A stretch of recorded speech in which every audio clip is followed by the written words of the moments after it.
قدرمنو دوستانو د ساقي جان په حواله یو خبر ډیر زیات وایرل شوی دی چې ساقي جان په سعودي عرب کې گرفتار شوی دی. ولې که موږ تاسو وګورو د شیخ ادریس صاحب په خلاف ساقي جان ډیر نامناسب الفاظونه استعمالولو، ډیر داسې الفاظونه چې هغه دلته د ویلو قابل نه دي او نه موږ ویلی شو. د دې په حواله داسې ویل کېږي چې بیا هغې نه وروسته په ساقي جان باندې دلته ایف آی آر هم در شو. اوس خلک دا وایي چې دی به د انټرپول په ذریعه پاکستان ته راولي.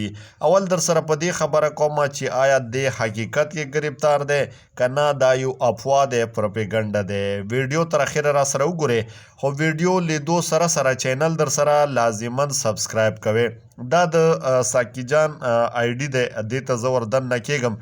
د دې دا پکچر یې وګورئ تاسو په غور سره په ای آی باندې جوړ شوي دي، خو چېرته یو پکچر هم پکې یو تصویر هم داسې ما ونه کتو چې لږ ښې داسې د سړیتوب تصویر وي.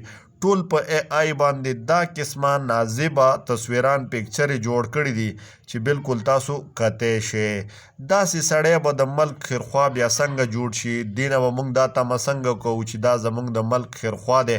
ولې که موږ تاسو وګورو دی د انسان څومره بېقدري کوي، که هر څوک وي هرې پارټۍ سره وي، هرې ادارې سره وي، هر ملک سره وي، خو د انسان بېعزتي به نه کوي. ولې انسان ډېر قیمتي دی.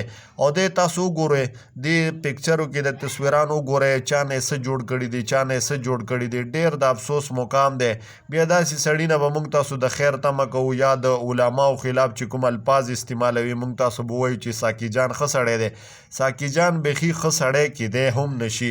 بلکې موږ تاسو وګورو د گرفتارۍ چې کومه خبره دی تر اوسه پورې نه دی گرفتار شوی، خو البته په دې باندې خیبر پښتونخوا حکومت ایف آی آر درج کړی دی. الله دې وکړي چې ډېر زر گرفتار شي او پاکستان ته راولي.